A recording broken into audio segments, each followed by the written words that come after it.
Hi, everybody. Welcome to Attack with Larry C. I'm your host, Larry Christiansen. We've been previewing some of the great attacking games played by the participants in the upcoming Anand Carlsen match. We just dealt with Vishy Anand, some of his great victories. Now we're turning our attention to the challenger and world's number one ranked player, Magnus Carlsen of Norway. And he's only 22 years old. Already he's accumulated a huge uh, mass of great attacking games, many very, very famous. I try to find one or two that are not so well known and share those with the listeners. And he played sparkling chess from a very early age. He played some real gems at age 10 and 11. I think he learned the game at age 8, relatively advanced age nowadays. Within a few years, he was a master and, of course, a grandmaster at a very young age. Started to beat 2600s routinely in his mid-teens and became a top 10 player by the age 16. And now he's been world number one for about 3 years. And his style is universal. He's aggressive. He excels in the middle game. He's definitely the world's best middle game player. I don't think there's any doubt about that. He just puts pressure on his opponent's wider block from slightly worse positions on to slightly better positions. He's deadly. Now he has, I would say, if he has any weakness at all, it might be in certain types of end games, obscure end games. He, just like the rest of it, he can once in a while misplay a complicated end game. But if that's a very minor, he very rarely that really happens. And when it does happen, it's usually on account of time pressure or just basic maybe tiredness. So he's really has an all-encompassing style. Let me share you with you one of his outstanding efforts. Age 11, very impressive. Played in Norway back in September 2002 when Carlsen was only 11 years old. Let's just a total masterpiece here. Okay, so he played the French defense. Nowadays he plays everything, king pawn and queen pawn, depending on his opponent's weaknesses or relative weaknesses. And here he plays a Terrace French, and he plays a gambit line. Bishop d3. This becomes a gambit line because the d4 pawn is vulnerable to attack, which Mr. Gulbrandsen immediately spots and plays. And he happily gambits the pawn.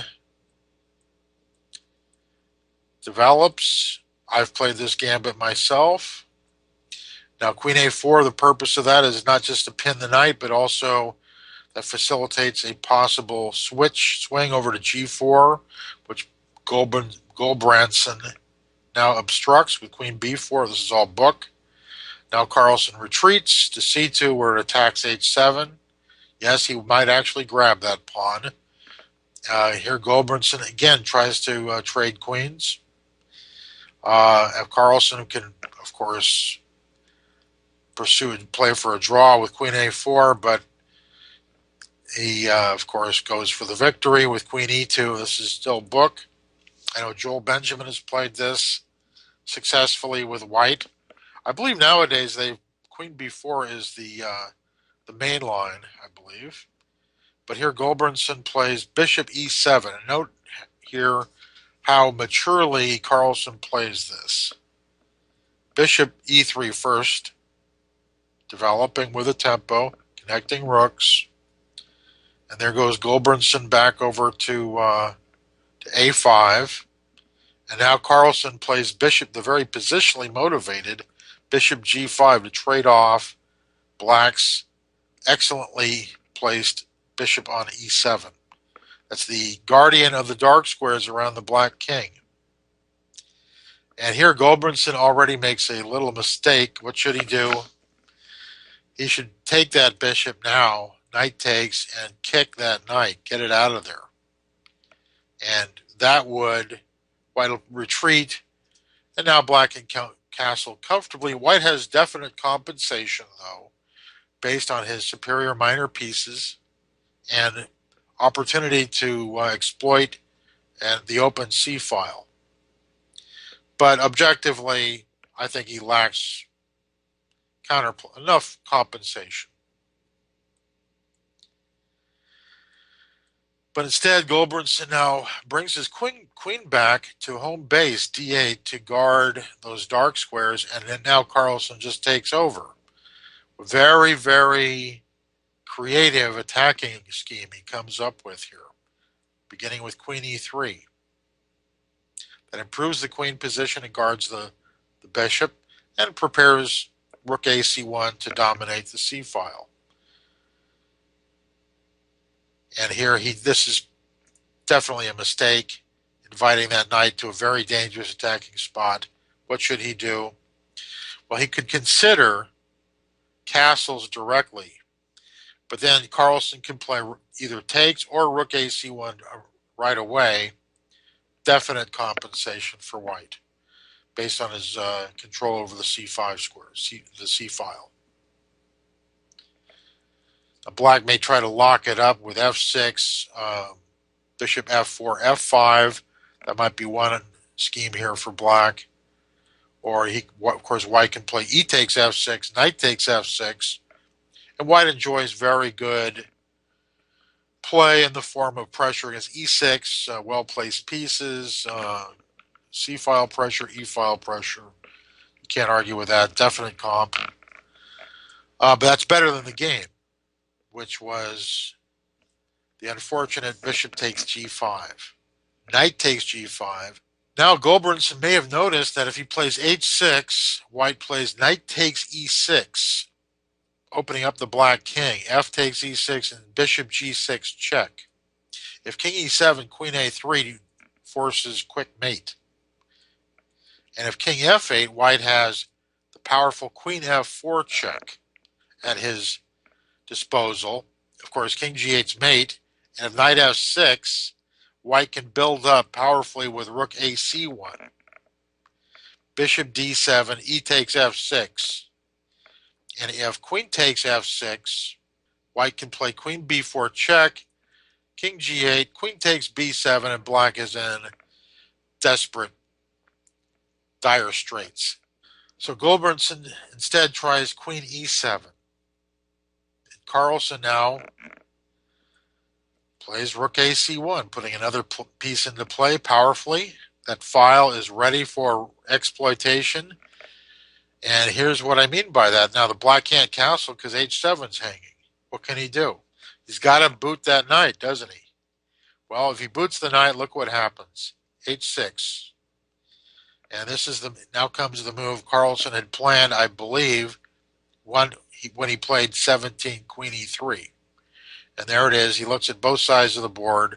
Great vision. Queen takes a7, exploiting black's backward development and his poorly placed bishop on c8. That's a real crusher. It's virtually game over. Of course, rook takes a7, rook takes c8 check, mops up easily. Black will end up a full piece ahead. No problem there.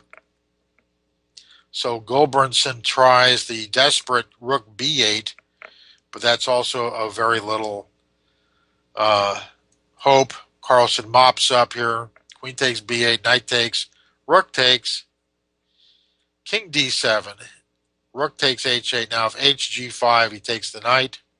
So white here has two rooks and a piece for the queen. He's essentially a piece up. The rest of the game, not too interesting. We'll just breeze right through it.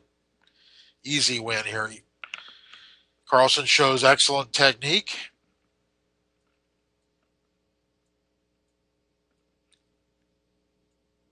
Now rook d8 check and things like that are looming. Forks all over the place, and he makes Luft in a correct way. Very carefully protects and eliminates all counterplay. deals with that only mild danger in the position, the pawn on d4, check. Always looking for those violent forcing moves. Get rid of this pawn now. The last gasp, but now the poor king is on the first rank and subjected to mate. One last gasp. Now he's a whole rook down, and probably Carlsen was about to play b4, but Goldbernsen resigned, or king f1. Good illustration of a young 11-year-old full-visioned, strong master, Magnus Carlsen. Now let's get to a more modern example of his attacking prowess. This is a game not so well known, but an excellent game nevertheless. This was against Dmitry Yakovenko, and here Carlsen, just with the black pieces here, he completely outplays a very highly rated 2,700 plus Russian grandmaster, Dmitry Yakovenko. And just with iron logic, forceful, vigorous play, it's a marvel of efficiency. Here it goes. And here Carlsen also demonstrates his fine opening ability. He navigates a subtle opening, heavily nuanced opening with consummate skill. Okay, this line is thought to be a rather very quiet, unassuming line, safe line for white. Okay, so queen b3, and here Carlsen pins him up, forces bishop d2, and black develops. And here white is trying to play off of that minor pawn structure defect on c6. But it's a very dry opening, and he soon gets the bishop pair. So now black has to watch out for knight takes d5, and he plays, he preempts that with bishop takes c3. Now bishop takes c3, knight takes c3 leads to dead equality. So Yakovenko tries the more ambitious b takes c3. Carlsen plays bishop a6, activates with tempo. Of course, the pawn on c3 is pinned to the bishop on d2. Yakovenko plays the book line, rook fd1, threatening c4. So black plays bishop takes e2, white can play c4, bishop takes d1, rook takes d1, and white will come out with two pieces, two bishops for a rook and two pawns. The odds favor white. Carlsen elects to play queen c5, averting the threat of c3, c4, and he dominates that important c4 square. And but now he does have to contend with two hostile bishops operating on a pretty open board. Yakovenko drives the outpost knight back to b6. First, black plays bishop c4 to bring the queen to a4. Now the knight goes to b6. Queen b4, offering a trade of queens. These are nuanced, finesse-like moves. Black does not want that endgame, so now he plays queen h5, where this helps black fight for control of the very important d file. Yakovenko answers with bishop f4. Met by c5 to drive that queen to a relatively passive perch over on b2. a3 is another possibility. But here white does not want to obstruct the a2 pawn. He'd like to use that as a lever, a4, a5, to drive off that knight on b6. That's his main plan. And here Carlsen now, opening's basically over where and middle game begins. So he's fighting for the d file. Yakovenko plays rook e1, and that's going backwards. I think you really have to play rook takes d8, rook takes d8, and now f3 to cut the queen's influence on e2 and plan for a4. Also, f3 is well protected. Also, the move f3 supports the idea of queen f2, which is a great square for the queen and where it attacks the weakness on c5. Now, in this event, after f3, play might continue f6. That's to bring the queen back to f7 if need be. And now white can consider moves like a4 or queen f2 or queen a3 with fair prospects, maybe slight edge for white in this case. But instead he played rook e1, and that just cedes control over the all-important d file. This is a mistake. Rook d7, iron logic. Carlsen says, "Oh, you want to give me the file? I'll take the file." And he makes Luft here. So does Carlsen, a little timeout, and that's the correct Luft, of course. Here he wouldn't want to play g6, which would weaken too many dark squares. And now Yakovenko pursues that plan of a4, but with black's full control over the d file, this really has very little impact. Bishop a6, that provides the c4 square for the knight. And now Yakovenko backs up. He anticipates knight c4, but that queen is not exactly a stellar performer on a2. Here comes Carlsen doubling those rooks. And I'm sure he was quite optimistic at this point. So basically, just a couple moves out of the opening, Yakovenko's game is a flaming wreck. So he goes on the defense here, starting with a5. And now bishop f1. He does pin the knight, but that's easily handled by the counterattacking and definitely well anticipated e6, e5.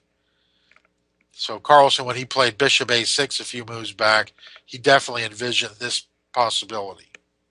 The bishop really has nowhere to go, so now they swap.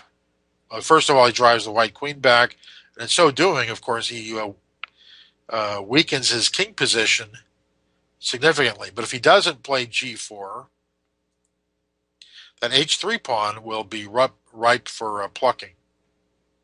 So he's got to drive that queen off. And now we have a significant weakening of the white king position.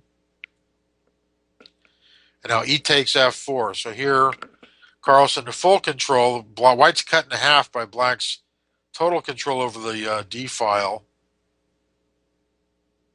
And now that f4 pawn also imposes tactical possibilities on white's position. There are possibilities like h5 looming, and just also takes away some important squares for white. So Yakovenko now tries to close down the d file, but this proves to be a very slender reed to lean on. If he had taken, of course, black after queen takes a6 has a tremendous game. If queen e2, for instance, he can play queen f6, coming back, attacking c3. He's got a crusher grip on the d file. White's in trouble. So he tries to close down the d file, but now Carlsen works on both sides of the board. Starting with f3, that cuts the queen off from the king, and also prevents f2, f3. Further plan now is h5 to soften up the white king position. Yakovenko tries c4 to further cement this d5 bishop, but now here Carlsen gets to work on the king side with h5. Now if he had played rook e3, by the way, instead of c4, black can set up a protected passed bishop, which is just devastating here, and then follow up with h5. That really restricts white's defensive possibilities completely. So he tries c4 now, and to defend the g-pawn tactically now with king h2, followed by rook g1.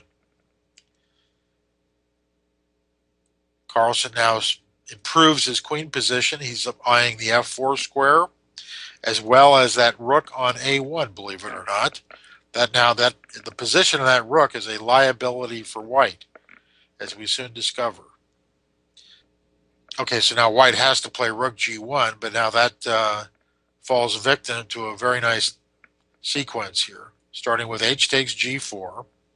It's tempting to play queen f4 check here as well, but Carlsen didn't want to waste that check, and also he's got something in mind regarding the position of that rook. So he takes, eagle-eyed Carlsen at work. And rook a b1. What happens after rook takes g4? Black suddenly pounces with bishop takes c4. If queen takes, white has no real counter shot here after losing the exchange. And of course, if bishop takes c4, rook d2, double attacking is absolutely crushing.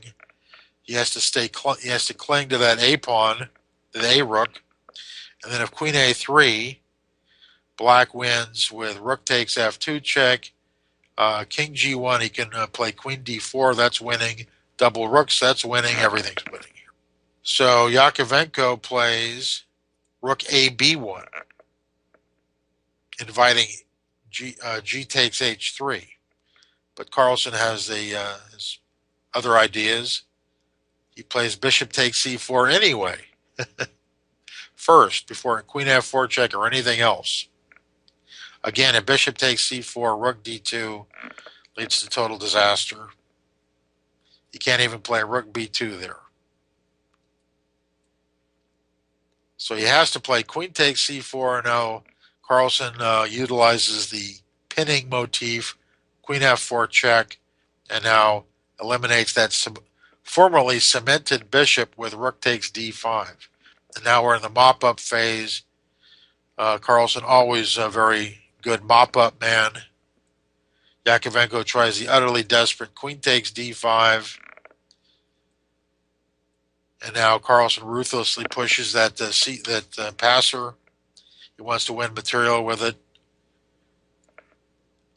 And Yakovenko bases his hopes, slender as they are, on the pass d-pawn, c3, d6, c2, rook d3. Yes, c1 equals queen wins, but Carlsen wants no muss or fuss, plays queen c4, rook e3.